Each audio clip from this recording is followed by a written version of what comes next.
నమస్తే. ఇన్నాళ్ళు నన్ను సపోర్ట్ చేస్తూ, ఎంకరేజ్ చేస్తూ మీ ప్రేమని నాకు అందిస్తున్న ప్రతి ఒక్కరికి కృతజ్ఞతలు. అలాగే ఈ వీడియో కూడా ఖచ్చితంగా మీకు ఉపయోగపడుతుంది. లైక్, షేర్ అండ్ సబ్స్క్రైబ్ చేసి మీ సపోర్ట్‌ని నాకు అందించండి. అలాగే ఈ వీడియో పట్ల మీకున్న అభిప్రాయాన్ని కామెంట్ సెక్షన్‌లో కామెంట్ చేసి తెలియజేయండి. ఇప్పుడు వీడియోని చూద్దాం. జ్యోతిష్య శాస్త్రం ఒక అద్భుతం. వేదాంగమైన జ్యోతిష్య శాస్త్రం అనేటువంటిది మానవ జీవన గమనానికి ఒక వరం. జ్యోతిష్య శాస్త్రం నీ జీవితంలో వెలుగునింపే ఒక భాష. ఆ భాష నీకు అర్థమైతే ప్రకృతి నీతో మాట్లాడుతుంది. అస్ట్రాలజీ నేర్చుకోవాలి అనుకునే వారికి అద్భుత అవకాశం. మురళీధర శర్మ గారి అస్ట్రాలజీ క్లాసెస్ అతి త్వరలో మొదలు కాబోతున్నాయి. 100% జాబ్ గ్యారంటీ. వివరాల కొరకు సంప్రదించండి. నమస్తే, వెల్కమ్ టు అవర్ ఛానల్. నేను పద్మిని. ప్రస్తుతంతో పాటు ప్రముఖ ఆధ్యాత్మికవేత్త, ఆస్ట్రోన్యూమరాలజిస్ట్, వేదిక్ వాస్తు స్పెషలిస్ట్, శ్రీ విద్య మరియు హనుమత్ ఉపాసకులు బ్రహ్మశ్రీ డాక్టర్ సిస్లా జయశంకర్ గారు మనతో పాటు ఉన్నారు. మాట్లాడతారు. సార్ నమస్తే సార్. సార్, శ్రావణ మాసం మొదలు కాబోతోంది. శ్రావణ మాసం అంటేనే చాలా పవిత్రమైనటువంటి మాసం. లక్ష్మీదేవికి ఎంత ప్రీతికరమైనటువంటి మాసమో శివుడికి కూడా అంతే ప్రీతికరమైనటువంటి మాసం. శివుడికి ప్రత్యేకంగా చాలా అద్భుతంగా స్వామికి సేవలు అవి అందిస్తూ ఉంటారు. కార్తీక మాసంతో సమానంగా ఉంటుంది.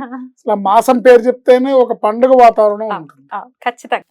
అయితే ఈ శ్రావణ మాసంలో ఎలా ఉంటుంది అంటే, ఇక దక్షిణాయనం కూడా కంప్లీట్ గా ప్రారంభం అయిపోయింది కాబట్టి శ్రావణ మాసం రాశి ఫలాలు ఒక్కసారి మీరు మాకు తెలియచేస్తే, ద్వాదశ రాశులకి కూడా ఈ శ్రావణ మాసం నుంచి ఎలా ఉంటుంది, అసలు శ్రావణ మాసం ప్రత్యేకించి ఎలా ఉంటుంది అనేది ఒకసారి మీ ద్వారా తెలుసుకోవాలనుకుంటున్నాను. తప్పకుండా అమ్మా.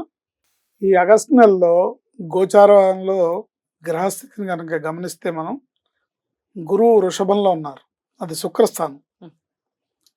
రాహు మీనంలోను, అది మళ్ళీ గురువు స్థానం. కేతు కన్యలోను, శని భగవానుడు కుంభంలోను, అది ఆయనకు స్వక్షేత్రం.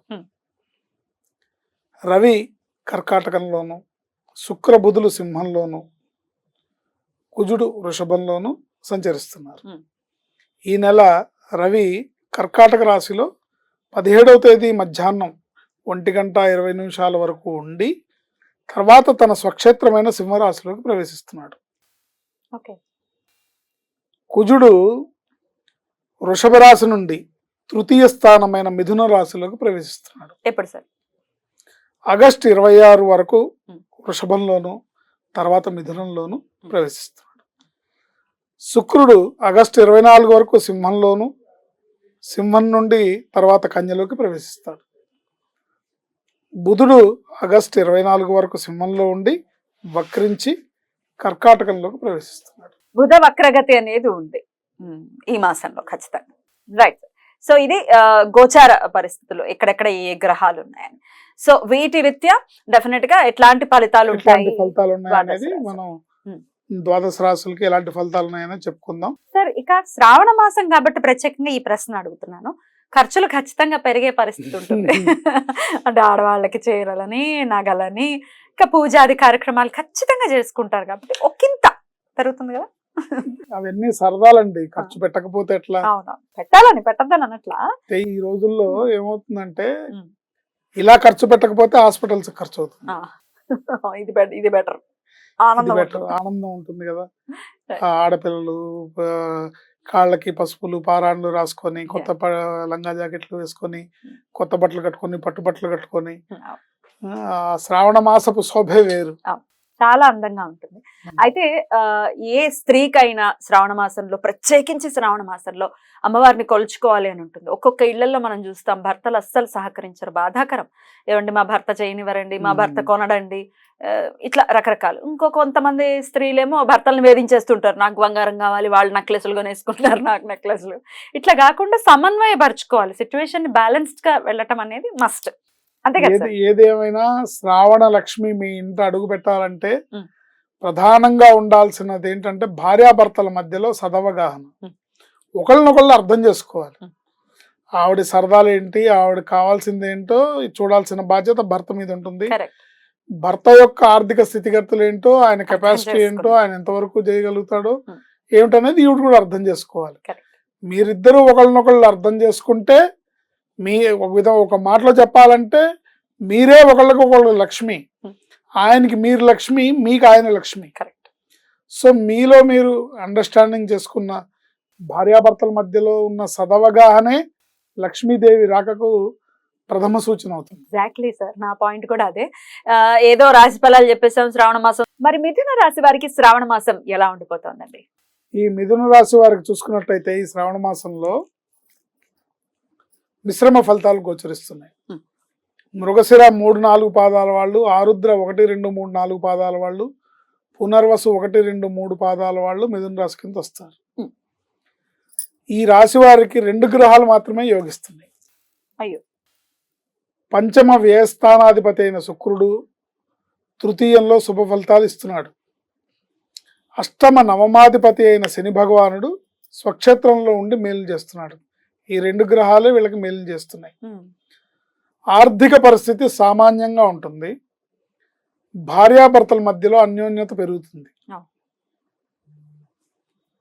మెరుగవుతుంది. పూర్వం కంటే మెరుగవుతుంది. అంటే కమ్యూనికేషన్ స్కిల్స్ ఇద్దరి మధ్యలో పెరుగుతాయి. ఒకళ్ళనొకళ్ళు అర్థం చేసుకోవడం, డెవలప్మెంట్ ఉంటుంది. సంతాన ప్రయత్నాలు ఫలిస్తాయి. ఈ నెలలో వీరు రుణాలు తీరుస్తారు. వీరికి రావాల్సిన మొండి బకాయిలు వసూలవుతాయి. రుణాలు తీరిపోతాయి, రావాల్సిన డబ్బులు కూడా వస్తాయి. సో వాళ్ళకి రావాల్సినవి రావడంతో ఇవ్వాల్సినవి కూడా ఇచ్చేస్తారు. అది కూడా రైట్. దశమంలో రాహు ఉండటం వల్ల ఉద్యోగస్తులైనా వ్యాపారస్తులైనా ఆర్థిక పరమైన లావాదేవీల్లో అప్రమత్తంగా ఉండాలి. తప్పటడుగు పడటం, మోసపోవడం జరుగుతుంది. ముఖ్యంగా నూతన వ్యాపారాలు మొదలుపెట్టే వాళ్ళు, ఉద్యోగ ప్రయత్నాల్లో డబ్బు ఖర్చు చేసేవాళ్ళు 1-2 సార్లు యోచన చేసి అడుగు ముందుకు వేయాలి. ఇప్పుడు ఉద్యోగ వ్యాపారం మొదలు పెట్టాలనుకున్నారు, ఏదో ఒక ఫ్రెండ్షిప్ కామన్గా పార్ట్నర్షిప్ బిజినెస్ ఏదో మొదలు పెట్టాలనుకున్నారు. అన్ని వాడు చెప్పేవి మీకు నచ్చినాయి, మీరు చెప్పేవి వాడికి నచ్చినాయి, ఇద్దరు ఓకే అనుకున్నారు, ఓకే అంటే ఓకే అనుకున్నారు. తీసుకెళ్ళి ఒక దుర్ముహూర్తంలో తీసుకెళ్ళి ఒక అమౌంట్ ఇచ్చారంటే కనుక ఒక బ్యాడ్ ముహూర్తంలో ఇబ్బంది పడే అవకాశం ఉంటుంది. ఇద్దరు ఇబ్బంది పడతారు, లేకపోతే వాడు వీడిని ఇబ్బంది పెట్టచ్చు. డబ్బు చూడంగానే వాడికి దురాలోచన కలగచ్చు, తెలియదు మనకి. మన గ్రహస్థితి ఇలా ఉంది కాబట్టి మనం అప్రమత్తంగా ఉండాలి. కొంతమంది ఉద్యోగ ప్రయత్నాల్లో ఎవరో ఉద్యోగం వేయిస్తా అన్నారని వాళ్ళకి బల్క్ అమౌంట్స్ ఇవ్వటం, ఇలాంటి వాటిల్లో మోసపోయి ఇబ్బంది పడే అవకాశం ఉంటుంది. అలాంటి విషయాల్లో జాగ్రత్తగా ఉండాలి. 1-2 సార్లు యోచన చేసి మంచి టైం అది చూసుకొని చేసే పనిలో మంచి తారాబలం చూసుకొని అడుగు ముందుకేయడం అనేది శ్రేయస్కరం, లేకపోతే ఇబ్బంది పడతారు.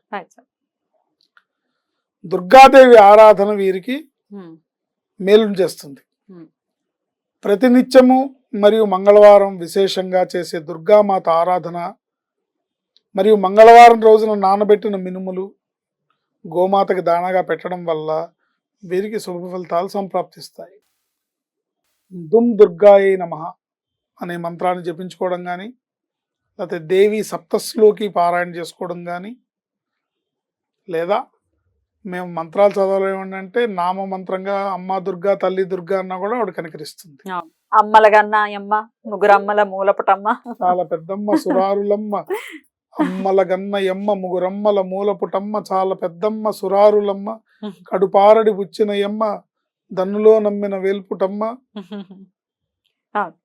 సో దుర్గమాయమ్మ. ఎన్నిసార్లు అమ్మ అమ్మ అమ్మ అని పిలవటమే. సో దుర్గామాత ఆరాధన ఈ నెలలో వీళ్ళని కాపాడుతుంది, రక్షిస్తుంది. ఏ పని చేసినా ఆవిడని తలుచుకొని చేయడం వల్ల రాహు దోషం వల్ల కలిగే ప్రమాదాలు, తప్పటడుగులు ఏవైతే ఉన్నాయో, ఆర్థిక పరంగా మీరు ఇరుక్కుపోవడం, అలాంటి వాటి నుంచి బయటపడచ్చు. లక్ష్మీదేవి ఆరాధన ప్రత్యేకం చేస్తారు. అయితే దుర్గమ్మని కూడా ఖచ్చితంగా తలుచుకుంటూ ఉండండి మాసం అంతా అనేది ప్రత్యేకంగా చెప్పేటటువంటి అంతే. అద్భుతం సార్, చాలా బ్యూటిఫుల్ గా ఎక్స్ప్లెయిన్ చేస్తారు. ఇక నెక్స్ట్ ఎపిసోడ్ లో కర్కాటక రాశి గురించి మాట్లాడుకున్నాం. థ్యాంక్ యూ సార్, నమస్తే.